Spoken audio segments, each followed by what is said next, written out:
Hi everyone, welcome to JR tutorials. I am your friend Rahul Jaiswal. तो दोस्तों, जैसा कि हमने आपसे प्रॉमिस किया था कि हम आपके लिए जो आने वाले फाइनल एग्जाम्स है उसकी तैयारी कराने के लिए रिवीजन वापस से कराएंगे, जो कि है हमारा रिवीजन क्रैश कोर्स के थ्रू।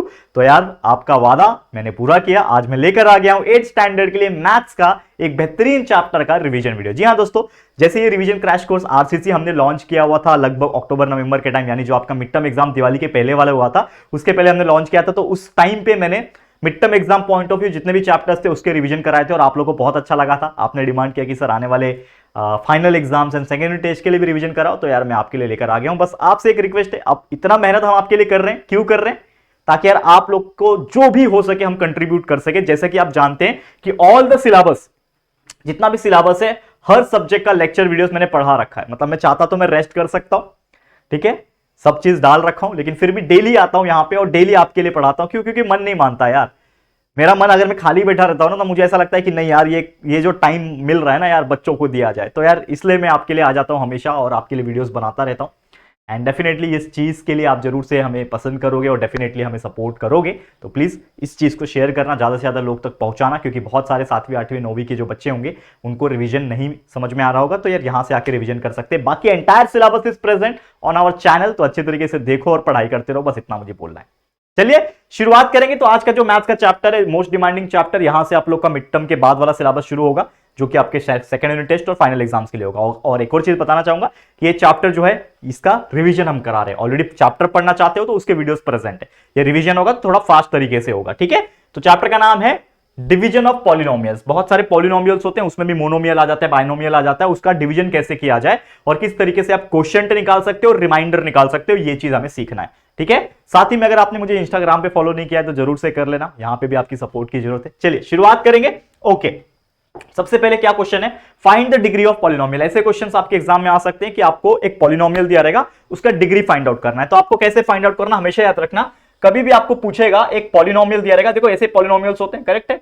ये चैप्टर के पहले आपको इस चैप्टर का लेक्चर वीडियो देखा होना जरूरी है, क्योंकि अगर आपने लेक्चर वीडियो नहीं देखा है तो आपको रिवीजन कैसे समझेगा। रिवीजन क्या होता है? हम रिवीजन करा रहे हैं आपको, तो उसका मतलब ये होता है कि यार इसके पहले के जो कंटेंट्स है ना, आपको पता हो कि यार क्या होता है पॉलिनोमियल, मोनोनोमियल क्या होता है, बेसिकली डिवाइड कैसे करते हैं, ये इतना तो पता होना चाहिए आप लोगों को, ठीक है। अब ये जो पॉलिनोमियल है, इसमें हमको पूछा कि डिग्री फाइंड आउट करके बताओ। तो डिग्री का मतलब क्या होता है? द ग्रेटेस्ट इंडेक्स, यानी उस पूरे पॉलिनोमियल के अंदर जिसका भी सबसे ज्यादा पावर रहेगा, तो वो जो पावर रहेगा that is nothing but your degree. जैसे एग्जांपल के तौर पे यहां पे मेरे पास अवेलेबल है 2 क्वेश्चन। तो पहला क्वेश्चन ये रहा, ध्यान देना, ये पहला क्वेश्चन है, इसको हम लोग सॉल्व करते हैं। क्या बोल रहा है? 8x4 plus 5x plus 4x5 plus 2x2। ये हमें एक पॉलिनोमियल दे रखा है और हमें पूछा क्या है? Find the degree of the polynomial. तो इसका डिग्री कैसे निकालेंगे? जैसे मैं बोला, डिग्री का मतलब क्या होता है? Highest index. डिग्री का मतलब क्या होता है? जो सबसे बड़ा इंडेक्स होता है, यानी पावर जो होता है वही उसका डिग्री होता है। तो इसमें x4 है, तो 4 मेरा सबसे बड़ा है यहां पे, इसका x1 है, यहां पे x5 है, x2 है। तो सबसे बड़ा पावर किसके पास है? 4 है कि 5 है? तो 5 मेरा सबसे बड़ा पावर है, करेक्ट है। तो मेरा डिग्री हो जाएगा 5, खत्म, बस यही है। तो ये क्वेश्चन बहुत रेयरली पूछता है, लेकिन अगर आप एग्जाम में देखोगे, अगर क्वेश्चन आ जाता है कि फाइंड द डिग्री, तो क्या यार ये ऐसा चीज है जो आप इसको छोड़ के आ जाओ? नहीं ना यार, कितना इजी है। 1 मार्क्स आपका अगर आता है क्वेश्चन ऐसा, तो आप चुटकी बजाते इसको लिख सकते हो। अगला क्वेश्चन क्या बोल रहा है? देखो यही चीज है, find the degree of polynomial. 9x³ plus 4x6 plus 7x² plus 9x plus 7x plus 9x²। इसमें भी सबसे हाईएस्ट पावर किसके पास है? 6 के पास है। मतलब मेरा डिग्री क्या हो जाएगा यहां पे? 6, खत्म कहानी। कितना इजी है कि नहीं? समझ में आ गया? तो यही था आपका पहला क्वेश्चन, जिसमें आपको पूछा था डिग्री निकाल के दिखाओ। समझ में आ गया? क्लियर है? चलो अगला क्वेश्चन में बोलते हैं, अगला टाइप का क्वेश्चन एग्जाम में कैसे पूछ सकता है। आपको क्वेश्चन आ सकता है ऐसा, divide the monomial bye monomial, या फिर डायरेक्टली बोला रहेगा डिवाइड द पॉलिनोमियल, ऐसा दिया रहेगा और आपको बोल रहा रहेगा write the quotient and remainder. Division जब करते हैं तो ऊपर जो आता है वो क्वोशिएंट होता है, नीचे जो आता है वो रिमाइंडर होता है। तो क्वोशिएंट और रिमाइंडर आपको लिखना होता है। 2 क्वेश्चन दिए हुए हैं, कैसे सॉल्व करना है? अगेन जैसे कि हमारा मेथड है, क्या मेथड है अगर आपको पता ही होगा, बेसिक मेथड हमारा ये है कि हम कोई भी चीज को डिवाइड कैसे करते हैं। कैसे करते हैं डिवाइड? जैसे कि आप जानते होंगे कि इस तरीके से हम लोग डिवाइड का सिंबल बनाते हैं। किसको डिवाइड करना है? 21m² को, अंदर लिख दो 21m² को। किससे डिवाइड करना है? 7m से करना है, लिख दिया इस प्रकार से। अब मैं इसको डिवाइड करूंगा, तो जैसे हम लोग बेसिक डिवीजन बचपन से करते आ रहे हैं वही चीज है। अब मुझे बताओ 7 को ऐसा क्या नंबर से मल्टीप्लाई करो? 21 आ जाएगा। 3 से मल्टीप्लाई करेगा तो 21 आ जाएगा, लेकिन m भी तो है, m भी तो है, तो m से ऐसा क्या मल्टीप्लाई करूं, m स्क्वायर आ जाए, तो m से m मल्टीप्लाई हो जाएगा तो m स्क्वायर हो जाएगा, यानी 7m मल्टीप्लाई बाय 3m होगा तो 21m स्क्वायर हो जाएगा। यहां पे होता है माइनस, आ गया रिमाइंडर 0। ठीक है, तो आपको क्या लिखना है, क्वोशिएंट और रिमाइंडर लिखना है, तो आपको लिख देना है यहां पे क्वोशिएंट, क्यू लिख रहा हूं, शॉर्टकट लिख रहा हूं, आप लोग पूरा पूरा लिखना, क्यू मतलब क्वोशिएंट, आर मतलब रिमाइंडर, तो क्वोशिएंट है आपका 3m और रिमाइंडर है यहां पे 0। आ गया आंसर, खत्म कहानी। ठीक है, इस तरीके से आपको सॉल्व करना है। ऐसे क्वेश्चंस अगर एग्जाम में आते हैं तो आप बिंदास उसको सॉल्व करके दिखा सकते हो। ठीक है, चलिए अगला क्वेश्चन, बहुत इजी होते हैं ऐसे टाइप के, 1 मार्क्स के लिए फिर भी पूछे जा सकते हैं। अब देखो ये क्वेश्चन है, इसको कैसे सॉल्व करना है, यहां पे आपको डिवाइड करना है, किससे, 40a क्यूब को डिवाइड करना है -10a से।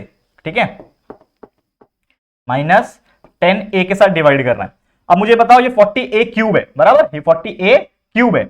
अब 10 से पहली बात तो 4 मल्टीप्लाई हो जाएगा। ठीक है, तो -10 मल्टीप्लाई बाय -4 करना पड़ेगा ना, तभी जाके 40 आ जाएगा बराबर। -10 को -4 से मल्टीप्लाई किया तो 40 आ गया, लेकिन a है यहां पे, तो a को किससे मल्टीप्लाई करूं कि a क्यूब आ जाए, एक a तो पहले से ही है, इसको मुझे a क्यूब बनाना है तो a स्क्वायर से मल्टीप्लाई करना पड़ेगा, तो a स्क्वायर से मल्टीप्लाई करो तो a multiply by a square a cube हो जाएगा। ठीक है, तो -10a multiply by -4a square is nothing but -10 multiply by -4 is 40, a multiply bye square is a cube. अब इसको सॉल्व कर लो तो माइनस कर दो, ये पूरा 0 आ जाएगा। ठीक है, तो आपका क्या आ गया, क्वोशिएंट जो है वो आ गया आपका -4a स्क्वायर और रिमाइंडर जो आ गया वो आ गया 0। तो इस तरीके से आपने ऐसे क्वेश्चन को भी आराम से सॉल्व करके दिखा दिया। क्लियर है दोस्तों, तो उम्मीद करता हूं कि आप लोग को ये क्वेश्चन बड़े आराम से बहुत इजी तरीके से समझ में आ गया होगा। और ऐसे क्वेश्चंस बहुत इजी होते हैं, ट्रस्ट में, अगर आप थोड़ा सा भी सोचोगे, मेहनत करोगे तो आपको इजी लगेगा। ओके, चलिए अगले क्वेश्चन पे चलते हैं। क्या क्वेश्चन बोल रहा है, देखो ध्यान से, क्या बोल रहा है, 5x cube minus 3x square divide by x square. लेकिन इसका मेन क्वेश्चन क्या है, divide the polynomial bye monomial. ठीक है ना, क्या बोल रहा है कि आपका पॉलिनोमियल है। पहले केस में क्या था कि इसमें जो था वो मोनोमियल डिवाइड बाय मोनोमियल हो रहा था, मतलब सिंगल वाला सिंगल से ही डिवाइड हो रहा था, लेकिन यहां पे आप बोल दिया है कि आपको पॉलिनोमियल को मोनोमियल से डिवाइड करना है। मतलब पॉलिनोमियल मतलब 2 हो सकता है, 3 हो सकता है, 4 हो सकता है, जो भी है, मतलब बड़े बड़े पॉलिनोमियल्स जो होते हैं उसको आपको सिंगल डिजिट वाले मोनोमियल से डिवाइड करना है। सेम प्रोसीजर रहेगा, कोई फर्क नहीं। आपका डिवाइड वाला सिंबल बना दो, किसको डिवाइड करना है, 5x cube minus 3x square को डिवाइड करना है, किससे डिवाइड करना है, x स्क्वायर से डिवाइड करना है। सेम वही रूल, बस यहां पे आप थोड़ा बड़ा हो जाएगा। कैसे होगा, देखो x स्क्वायर है, x स्क्वायर को किससे मल्टीप्लाई करूंगा तो 5x क्यूब आएगा, तो सबसे पहले तो 5 से मल्टीप्लाई करूंगा तो 5x स्क्वायर हो गया, 5 multiply by x square 5x square, यहां पे x क्यूब है तो मुझे एक और x मल्टीप्लाई करना पड़ेगा, तो 5x multiply by x square is nothing but 5x cube हो गया, माइनस होगा यहां पे 0 आ गया। लेकिन अब अगला वाला टर्म नीचे आ जाएगा जो कि है -3x स्क्वायर बराबर। अगला वाला टर्म नीचे उतारते हैं हम लोग डिवीजन में। ठीक है, अब यहां पे x स्क्वायर है, मैं ऐसे कौन से नंबर से मल्टीप्लाई करूं कि -3x स्क्वायर आ जाए, x स्क्वायर तो पहले से ही है, तो अगर मैं इस चीज को -3 से मल्टीप्लाई करूं यानी x स्क्वायर मल्टीप्लाई बाय -3 करूंगा तो -3 मल्टीप्लाई बाय x स्क्वायर हो जाएगा -3x स्क्वायर बराबर।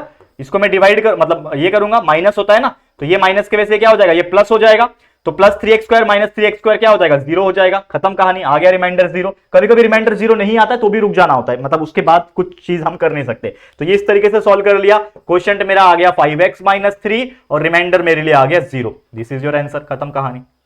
कितना सिंपल था, है कि नहीं। तो ऐसे ही सॉल्व करते जाना है, जो प्रोसीजर हमने आपको सिखाया हुआ है ऑलरेडी लेक्चर्स के दौरान में, ये तो रिवीजन हम करा रहे हैं, लेकिन फिर भी अगर आप इसको ध्यान से देखोगे तो आपको ये बहुत सुंदर और बहुत ईजी लग रहा होगा। ठीक है, अगला क्वेश्चन देखो ध्यान से, इस चीज को भी करेंगे फटाफट से। क्या करना है, डिवाइड करना है, किसको करना है, 8p cube minus 4p square को डिवाइड करना है, किससे, 2p स्क्वायर के साथ। अगेन ये 2p स्क्वायर है, ऐसा क्या मल्टीप्लाई करूं कि 8 आए, तो 2 मल्टीप्लाई में 4 करूंगा तो 8 आ जाएगा। यहां पे p स्क्वायर है, p स्क्वायर को किससे मल्टीप्लाई करूं कि p क्यूब आ जाए, तो 1p से मल्टीप्लाई करो, p square multiply by p is nothing but p cube, तो ये हो गया 8p क्यूब। ठीक है, 8p क्यूब होता है, माइनस होगा यहां पे 8p cube minus 8p cube, यहां पे 0 हो गया। अगला वाला टर्म पूरा नीचे उतार दूंगा जो कि है -4p स्क्वायर, नीचे उतार दिया मैंने। अब यहां पे 2p स्क्वायर है, यहां पे -4p स्क्वायर है, तो ऐसा क्या नंबर से मल्टीप्लाई करूं कि -4p स्क्वायर आ जाए, तो 2 मल्टीप्लाई बाय 2 करूंगा, 2 मल्टीप्लाई बाय 2 करूंगा तो 4 हो जाएगा। ठीक है, p स्क्वायर पहले से ही है तो p स्क्वायर आ जाएगा, लेकिन यहां पे मुझे माइनस चाहिए ना, तो मुझे यहां पे माइनस करना पड़ेगा, मतलब 2 मल्टीप्लाई बाय -2 करूंगा तभी तो -4 आएगा ना, करेक्ट है। तो ये आ गया -4, हमें करना है माइनस, तो इसके वजह से ही हो जाएगा +4p स्क्वायर -4p स्क्वायर हो जाएगा 0। तो ये आ गया हमारा आंसर, जो कि है क्वोशिएंट आपका आ गया 4p - 2 और रिमाइंडर आपका आ गया 0। ठीक है, और जरूरी नहीं है दोस्तों, मैं अगेन एक चीज बता दूं, जरूरी नहीं है आपका हर केस में रिमाइंडर 0 ही आ जाए। ठीक है, कभी कभी कुछ m या फिर कोई भी जो प्रोडक्ट रहेगा वो बच सकता है। देखो ध्यान से, अगला क्वेश्चन पे चलते हैं, मजा आ रहा है, बहुत इजी होते हैं ऐसे क्वेश्चंस। चलो इसको सॉल्व करते हैं। ठीक है, क्या क्वेश्चन है? 21x⁴ minus 14x² plus 7x, ये क्वेश्चन है हमारा। इसको डिवाइड करना है मुझे 7x³ के साथ। देखो मजेदार क्वेश्चन होते हैं ऐसे। पहली बात तो ये 21 है, मुझे 7 से ऐसा क्या मल्टीप्लाई करूं कि 21 आ जाए? 7 3 21। ठीक है, अब यहां पे x³ है, मुझे यहां पे x4 बनाना है, तो मतलब मुझे x के साथ मल्टीप्लाई करना पड़ेगा, तो यहां पे आ गया x। तो 7x³ मल्टीप्लाई बाय 3x क्या हो जाएगा? 21x⁴ हो जाएगा, बराबर। माइनस होता है, माइनस करने के बाद ये पूरा 0 हो गया। अगला टर्म पूरा नीचे उतार दूंगा जो कि है -14x² प्लस 7x, मैंने पूरा नीचे उतार दिया। ठीक है, अब ऐसा क्या नंबर मल्टीप्लाई करूं कि यहां पे आपका -14x² आ जाए? देखो ध्यान से, इस चीज को आपको समझना पड़ेगा कि ऐसा क्या नंबर मल्टीप्लाई करूं कि आपका 0 आ जाए।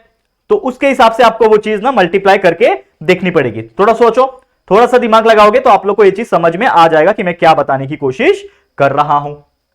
क्लियर है? चलो बताओ मुझे फटाफट से, कौन बताएगा? मैं थोड़ी देर आपके लिए रुक रहा हूं। चलो बताओ मुझे कैसे आएगा। ठीक है, बताओ मुझे कैसे आएगा। अब अगर आप थोड़ा भी ध्यान, मतलब मैं जानबूझ के रुका था कि मैं आपको देखना चाह रहा हूं कि आप किस तरीके से इसको टैकल कर रहे हो। अगर आप थोड़ा भी दिमाग लगा पा रहे हो तो मैं एक चीज समझ पा रहा हूं यहां पे कि जो कि 7x³। अब 7x³ को ऐसे नंबर से मल्टीप्लाई करूंगा कि 14 तो आ जाएगा, मतलब 7 मल्टीप्लाई बाय 2 करूंगा 14 आ जाएगा, लेकिन ये x³ है और x³ को किससे भी x के साथ में मल्टीप्लाई करूं तो भी वो x² नहीं होगा क्योंकि वो कम है। जैसे हम लोग कभी डिवाइड करते हैं दोस्तों, तो मान लो 25 होता था, ठीक है, 4 से डिवाइड करता, 4 6 होता है 24, ठीक है, 1 आता, ठीक है, यहां पे आ गया 1। तो 4 को ऐसे कौन से नंबर से मल्टीप्लाई करूं कि 1 आए? ऐसा कोई नंबर ही नहीं है ना, तो हमें यहां पे करना पड़ता था, रुक जाना पड़ता था, ये हमारा रिमाइंडर बन जाता था और ये हमारा क्वेश्चन बन जाता था। हम ऐसे ही करते थे। तो सेम उसी प्रकार 7x³ को मैं कोई भी नंबर से ऐसा मल्टीप्लाई नहीं कर सकता कि यहां पे x² आ जाए, ये x³ है, तो डिग्रेड तो नहीं कर सकता ना, बड़ा नंबर ही चाहिए होता है, मतलब हमें वहां पे रुकना पड़ेगा, हमें क्या करना पड़ेगा, वहां पे रुक जाना पड़ेगा, मतलब यही हमारा फाइनल आंसर है। और इसी तरीके से हम लोग बोल सकते हैं कि क्वेश्चन मेरा आ गया 3x और रिमाइंडर मेरा आ गया -14x² प्लस 7x। ठीक है, और ये ऐसे क्वेश्चन में बच्चे बहुत फंसते हैं, बहुत क्वेश्चन में अटक जाते हैं और वो रॉन्ग करके आ जाते हैं। तो यहां पे आ गया, जैसे मैंने अभी स्टार्टिंग में बोला कि जरूरी नहीं है रिमाइंडर 0 आ जाए। रिमाइंडर 0 कब आएगा? जब सेम वाले आ गए और मल्टीप्लाई करने के बाद वो सेम वैल्यू आ गया, माइनस करो 0 आ गया। लेकिन यहां पे तो हो ही नहीं सकता ना आगे मल्टीप्लाई। देखो 7x³ को कौन से नंबर से मल्टीप्लाई करो कि आ जाए? हो ही नहीं सकता।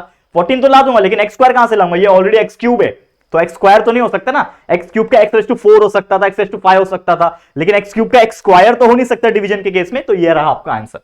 तो इस तरीके से आपको सॉल्व करना है। अगर कोई भी पॉलिनोमियल दिया हो उसको एक ही सिंगल डिजिट वाले मोनोमियल से डिवाइड करना हो तो। करेक्ट। चलो अगले क्वेश्चन पे बढ़ते हैं। अगला क्वेश्चन क्या है? Divide the polynomial by binomial. अब यहां पे असली खेल शुरू होता है। आपको पॉलिनोमियल दिया रहेगा, मतलब 3-4 डिजिट वाले पॉलिनोमियल दिए रहेंगे, और उसको बायनोमियल से डिवाइड करना रहेगा, मतलब 2 डिजिट वाले। इसके पहले जितने भी आपने किए ये सब सिंगल डिजिट वाले से डिवाइड कर रहे थे। देखो सिंगल डिजिट वाले से डिवाइड कर रहे थे। अब यहां पे आपको डबल वाले, मतलब बीच में प्लस रहेगा तो माइनस रहेगा, डबल वाले से आप क्या कर रहे हो? कहीं ना कहीं डिवाइड कर रहे हो। तो चलो इसको हम लोग एक एक करके डिवीजन करते हैं। आप लोग फटाफट तरीके से इससे सॉल्व करने के लिए रेडी हो जाओ, जो आपको मैं रिवीजन कराने जा रहा हूं। ठीक है, क्लियर है? आगे बढ़ जाए। चलो फटाफट से सॉल्व कराते हैं। अभी आप ध्यान से देखना इस चीज को। चलो पहला क्वेश्चन ले ले। क्या बोल रहा है? y² plus 10y plus 24। Same वही प्रोसीजर रहेगा। y² plus 10y plus 24, same वही प्रोसीजर। ठीक है, किससे डिवाइड करना है? y plus 4। यहां पे चेंज क्या हो रहा है? कुछ चेंजेस नहीं हो रहा है, बस थोड़ा सा आपका प्रोसेस में चेंजेस आएगा। जैसे y प्लस 4 है यहां पे, अब y प्लस 4 को ऐसे क्या नंबर से मल्टीप्लाई करो कि y² प्लस 10y आ जाए? क्योंकि हम लोग सबसे पहले पहला नंबर ही देखते थे, क्योंकि सिंगल का सिंगल से जब डिवाइड होता है तो हम लोग पहला नंबर देखते हैं। लेकिन यहाँ पे 2 डिजिट है, तो यहाँ पे हम लोग 2 डिजिट को ऑब्जर्व करेंगे। तो y प्लस 4 को मैं ऐसा किससे मल्टीप्लाई करूं कि y² हो जाए? पहली बात तो y प्लस 4 को मुझे y से मल्टीप्लाई करना पड़ेगा, तो y मल्टीप्लाई बाय y² हो गया, और ये plus 4 multiply by y is nothing but 4y हो गया। समझा मैंने क्या किया? मुझे यहां पे y² लाना था, तो मैंने y प्लस 4 को y से मल्टीप्लाई किया, तो y multiply by y² y multiply by plus 4 is plus 4y। Correct है। यहां पे हो जाएगा कॉलम, माइनस करोगे तो क्या हो जाएगा? 10y में से 4y गया, 6y बचा। ठीक है, y² में से y² गया, 0 बचा। करेक्ट। अब अगला जो टर्म है वो नीचे आ जाएगा, जो कि है प्लस 24। ठीक है, आ गया। इससे हमें मतलब नहीं 0 से, लेकिन इससे मतलब है। अब y प्लस 4 है मेरे पास, तो ऐसा मैं क्या मल्टीप्लाई करूं कि 6y आ जाए? यानी कि अगर मैं 6 के साथ प्लस 6 के साथ मल्टीप्लाई करूंगा y को, तो 6y हो जाएगा, बराबर। और ये 6 मल्टीप्लाई बाय प्लस 4 प्लस 24 हो जाएगा। फिर से मैं कॉलम बनाऊंगा और माइनस करूंगा, तो 24 माइनस 24 इज 0, बीच में plus 6y minus 6y is nothing but 0। तो मतलब मेरा रिमाइंडर क्या आ गया, 0 आ गया इन शॉर्ट। तो हम लोग क्या बोल सकते हैं कि मेरा जो क्वोशंट आ गया, इस तरीके से हमारा क्वेश्चन सॉल्व हो गया। तो पूरा क्वोशंट जो आया वो आ गया y प्लस 6 और जो रिमाइंडर जो आ गया वो आ गया 0। खत्म। इजी था ये भी, कुछ ज्यादा हार्ड नहीं है, बस प्रोसेस का फर्क है और कुछ नहीं। सेम उसी प्रकार इसको सॉल्व करते हैं। चलो देखो ध्यान से क्या है ये, समझे इसको। क्या है, x cube minus 3x square minus 9x minus 5 किससे डिवाइड करना है, x माइनस 1 से करना है। अब मुझे बताओ x है, यहां पे x क्यूब है, तो मुझे x स्क्वायर के साथ मल्टीप्लाई करना पड़ेगा। x square multiply by x is x cube, minus 1 multiply by x square is minus x square. Correct, समझ में आ गया, यहां तक कोई दिक्कत नहीं। माइनस होगा, ये माइनस होगा तो ये आपका प्लस हो जाएगा। तो ये plus x square minus 3x square, तो minus 3x square plus x square यानी कि माइनस 2x स्क्वायर हो जाएगा यहाँ पे। और ये x cube minus x cube 0 हो गया। ठीक है, यहाँ पे 0 लिखने की जरूरत भी नहीं है, वैसे 0 लिख दो, कोई प्रॉब्लम नहीं है। अगला वाला टर्म पूरा सेम उतार दोगे जो कि है माइनस 9x माइनस 5, उतार दिया। अब यहां पे आप देख पा रहे हो कि x को मैं किससे मल्टीप्लाई करूं कि 2x माइनस 2x स्क्वायर आ जाए। तो एक x ऑलरेडी है, तो मतलब मुझे माइनस x के साथ मल्टीप्लाई करना पड़ेगा, वो भी सॉरी माइनस 2x के साथ। माइनस 2x के साथ मल्टीप्लाई किया x, तो ये बन जाएगा माइनस 2x स्क्वायर, और minus 2x multiply by minus 1 is nothing but plus 2x। समझा ये चीज, बहुत इजी है, बस दिमाग का खेल है, किस में क्या मल्टीप्लाई करना है कि क्या आएगा। माइनस होगा तो ये प्लस हो जाएगा, ये प्लस का माइनस हो जाएगा। ठीक है, बराबर, समझ में आ रहा है, समझ में आ रहा है। ये 5 तो सेम नीचे आ जाएगा जो कि ये माइनस 5 नीचे आ गया। ठीक है ना, इसको बाद में करो, लेकिन पहले माइनस कर लो। ठीक है, माइनस 9x माइनस 2x, देखो minus 9x minus 2x minus 11x हो गया, और minus 2x square plus 2x square ये क्या हो जाएगा 0, और अगला जो टर्म है ये वाला ये नीचे आ जाएगा आपका जो कि है माइनस 5। ठीक है, समझ में आ गया। अब x माइनस 1 को ऐसा क्या मल्टीप्लाई करूं कि माइनस 11x मतलब आ जाए। मेरे पास x है ऑलरेडी, मेरे को चाहिए माइनस 11, तो मैं क्या करूंगा, माइनस 11 के साथ मल्टीप्लाई करूंगा। तो minus 11 multiply by x is minus 11x, minus 11 multiply by minus 1 is nothing but plus 11। समझ में आ रहा है, कितना इजी था। क्या होना है, माइनस होना है, माइनस होना है तो ये प्लस हो जाएगा और ये माइनस हो जाएगा। प्लस का माइनस, माइनस का प्लस होता है। तो minus 11 minus 5 is nothing but minus 16, minus 11x plus 11x is equal to 0। ठीक है, तो आपका रिमाइंडर आ गया 16 माइनस 16, और क्वोशंट ऊपर वाला जो कि है लिख दो यहाँ पे, quotient is equal to X square minus 2x minus 11, ये आपका क्वोशंट हो गया, और रिमाइंडर आपका हो गया माइनस 16। खत्म कहानी। This is your answer. Easy था, लेंथी रहता है। देखो जितना बड़ा आएगा पॉलिनोमियल, जितना बड़ा पॉलिनोमियल उतना लेंथी हो सकता है, लेकिन ट्रस्ट मी, प्रोसेस पे बिलीव करोगे अपने तो डेफिनेटली आपका आंसर जो है वो आते जाएगा, कोई दिक्कत कोई परेशानी का सामना नहीं करना पड़ेगा। ओके है, क्लियर है, आगे बढ़ जाएं। चलिए चलते हैं हमारे अगले टाइप के क्वेश्चन की तरफ। क्या है अगला क्वेश्चन, देखो ध्यान से क्या बोल रहा है। a raise to 4 minus A cube, पहले तो लिख दो यार, सेम वही प्रोसीजर है हमारा, that is a raise to 4 minus A cube plus है a स्क्वायर के साथ, फिर है माइनस a प्लस 1 के साथ। देखो बहुत बड़ा है ये, और a क्यूब माइनस 2 के साथ इसको डिवाइड करना है। अब मुझे बताओ पहले तो ये a क्यूब में ऐसा क्या मल्टीप्लाई करूंगा तो a4 आ जाएगा, तो a मल्टीप्लाई करना पड़ेगा, a cube multiply by a is a raise to 4, a minus 2, a multiply by minus 2 is minus 2a। ठीक है, चलो देखो यहां पे ध्यान से इस चीज को हम लोग सॉल्व करेंगे। देखो फटाफट से देखना, कोई इसमें मतलब ऐसा नहीं है कि रॉकेट साइंस लग रहा है या फिर कुछ ऐसा लग रहा है, आपको बस बिल्कुल ध्यान से ये चीज को समझना है। क्लियर है, चलो देखो ध्यान से क्या होना है यहां पे, क्या होना है। अब यहां पे अगर आप देखोगे तो a क्यूब माइनस 2 को मैं a से मल्टीप्लाई किया यहां पे, ठीक है ना, यहां पे जो भी मैं मल्टीप्लाई कर रहा हूं तो a cube multiply by a is a raise to 4, minus 2 multiply by a is nothing but 2a। बराबर, सही जा रहे हैं हम लोग, करेक्ट है। ओके, हाँ अब इसको मैं एक चीज और कर सकता हूं ना दोस्तों, क्या कर सकता हूं बताओ। ये जो चीज आपको देख पा रहे हो इसमें थोड़ा सा चेंजेस मुझे लाना पड़ेगा। क्या लाना पड़ेगा, मैं क्या करता हूं, इस माइनस 2a को मैं अगर इधर शिफ्ट करूं, देखो ये माइनस 2a जो है ना, ये पहली बात तो इससे डिवाइड होगा, इससे माइनस होगा, तो यहां पे मैं शिफ्ट कर सकता हूं इसको, क्योंकि ये a क्यूब वाला है, तो a क्यूब वाला तो a क्यूब से ही डिवाइड होगा ना, ये a वाला a से करेगा, तो यहां पे मुझे माइनस करना है, करेक्ट, यहां पे मुझे माइनस करना है, तो यहां पे आपका ये प्लस हो जाएगा। तो ये देखो ये +1 तो नीचे आ जाएगा पूरा, देखो +1 नीचे आ गया, ये प्लस 2a माइनस है, 2a माइनस है कितना होता है, a होता है, ये आ गया, बाकी ये ए स्क्वायर आपका पूरा नीचे आ जाएगा, ठीक है, जो कि है ये प्लस ए बराबर, और उसके बाद ये माइनस ए क्यूब जो है ये पूरा नीचे आ जाएगा, माइनस ए क्यूब, और ये इसके बीच में भी प्लस है, और ये ए फोर क्या हो जाएगा, कैंसिल हो जाएगा, ये 0 बन जाएगा। यहां तक आपको समझ में आ गया होगा, ठीक है, यहां तक आपको कोई दिक्कत नहीं होगी। अब ये ए क्यूब है, तो ए क्यूब में ऐसा क्या मल्टीप्लाई करूं, तो -1 मल्टीप्लाई करूंगा तो ये क्या हो जाएगा, माइनस ए क्यूब हो जाएगा। 1 मल्टीप्लाई बाय 2 करूंगा तो 2 हो जाएगा, ठीक है ना, 1 मल्टीप्लाई बाय 2 करूंगा तो 2 हो जाएगा। तो 2 नंबर है ना, तो नंबर इसके साथ प्लस होगा, ठीक है, नंबर इसके साथ प्लस होगा, बाकी चीज नीचे आ जाएंगे। देखो माइनस होना है, यहाँ पे माइनस होना है तो ये प्लस हो जाएगा, और ये प्लस का माइनस हो जाएगा, तो -2 + 1 तो ये हो जाएगा -1, ये आपका नीचे आ जाएगा प्लस ए, ठीक है, समझ में आ रहा है कि नहीं, बहुत ईजी है दोस्तों यार, प्लस ए, ये ए स्क्वायर कुछ करना नहीं है तो ये स्क्वायर वैसे का वैसे ही, और ये minus A cube plus A cube ये क्या हो जाएगा, 0 हो जाएगा। तो ये क्या बचा, ए स्क्वायर प्लस ए -1। अब यहां पे अगर आप देखोगे तो ये ए क्यूब में ऐसा क्या मल्टीप्लाई करूं कि ए स्क्वायर आ जाए, पॉसिबल नहीं है क्योंकि ये क्यूब है, ये ए स्क्वायर है, तो डिग्रेड नहीं हो सकता, जैसे मैंने आपको बताया था। तो यहां पे आपको रुक जाना है, और इस तरीके से आपका क्वोशिएंट आ गया जो कि है a -1, और रिमाइंडर जो आ गया आपका a square plus a -1। This is your final answer. समझ में आ रहा है, क्लियर, बहुत इजी क्वेश्चन है। चलो इसको भी ध्यान से देख लेते हैं, बहुत अच्छी तरीके से आपको समझ में आ रहा होगा। ओके, अब इसको देख लो, ये आखिरी क्वेश्चन है हमारा इस रिवीजन चैप्टर का, इस पूरे चैप्टर का। देखो अगर आपने ये चैप्टर का ये जो जितने भी मैंने कराया ना, इतने भी कर लोगे ना, तो भी आपका एग्जाम बहुत अच्छा जाएगा, ठीक है। चलो, x³ + 4x² - 3x - 10, किसको किससे डिवाइड करना है, x + 1 से करना है। चलो, x में ऐसा क्या मल्टीप्लाई करूं कि x³ आ जाए, x² करना पड़ेगा, तो x² multiply by x is x³, और x² मल्टीप्लाई बाय 1 इज, बताओ, x² को 1 से मल्टीप्लाई करूंगा तो क्या हो जाएगा, x² हो जाएगा, ठीक है।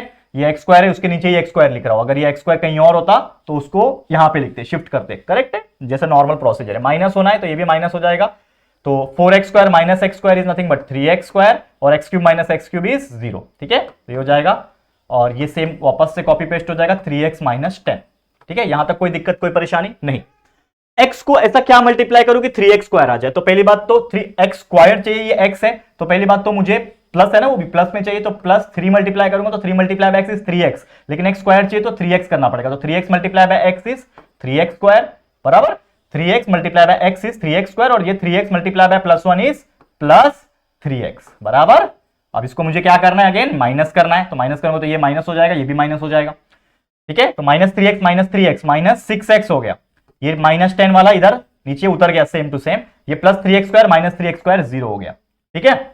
अब ये x + 1 है, तो x के साथ ऐसा क्या मल्टीप्लाई करूंगी, -6x आ जाए, तो -6 मल्टीप्लाई करना पड़ेगा, तो -6 multiply by x is -6x, -6 multiply by -6 multiply by +1 is nothing but -6 बराबर।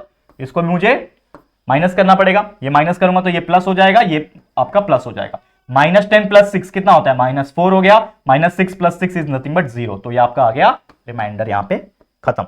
इस तरीके से आपको रुक जाना है। क्वोशिएंट है आपका x² + 3x - 6, ये आपका क्वोशिएंट आ गया, और रिमाइंडर आपका आ गया, नीचे अकेला बच गया है -4। This is your final answer, खत्म कहानी। क्लियर है, तो आप देख सकते हो कितने भी बड़े से बड़ा एग्जांपल आने दो, और ऐसे टाइप के एग्जांपल्स आपके एग्जाम में आ सकते हैं। ट्रस्ट में, इसको जितना हो सके प्रैक्टिस कर लेना, और भी जो बचे कुछ एग्जांपल्स इसको प्रैक्टिस करना, क्योंकि ये रिवीजन है, ऑलरेडी पूरा पढ़ना चाहते हो हर एक टाइप का एग्जांपल, तो वो ऑलरेडी मैंने प्रॉपर लेक्चर वीडियोस में कराया हुआ है, तो आप वहां से भी देख सकते हो, ठीक है, क्लियर। तो इसी के साथ इस वीडियो को मैं एंड करता हूं। इस तरीके से ये पूरा चैप्टर आप देख सकते हो, लगभग 25 मिनट के अंदर हमने फटाफट तौर पे रिवाइज करा दिया, और इसीलिए हमारे इस कोर्स का नाम है रिवीजन क्रैश कोर्स। रिवीजन कराते क्रैश कोर्स तरीके से, एक एक चैप्टर एक एक वीडियो में, ठीक है। कोई बड़ा चैप्टर रहेगा तो उसको 2 लेक्चर लगेगा, लेकिन ये छोटे छोटे चैप्टर से फटाफट तरीके से हो जाएंगे एक एक वीडियो के अंदर, ठीक है। तो बस आज के लिए इतना ही। ये वीडियो आपको कैसा लगा है दोस्तों, जरूर से कमेंट करके बताना। अगर वीडियो पसंद आया है, हमारी एफर्ट्स आपको पसंद आ रही है, तो प्लीज वीडियो को लाइक करना, और अपने सभी दोस्तों के साथ शेयर कर देना, जितना हो सके शेयर करो, सबको बता दो कि राहुल सर इतना मेहनत कर रहे हैं और लेकर आ रहे हैं आपके लिए डेली बेसिस पे revision crash course of science and math subject. तो प्लीज शेयर टू एवरीवन, और फर्स्ट टाइम चैनल पे आए हो तो फटाफट से हमारे चैनल को सब्सक्राइब करके बेल आइकन को भी प्रेस कर देना, ताकि जो वीडियोस है उसकी नोटिफिकेशन आप लोग को मिलती रहेगी, ठीक है फ्रेंड्स। तो चलो जल्दी मिलेंगे फिर एक और न्यू वीडियो में, तब तक के लिए thank you and good bye.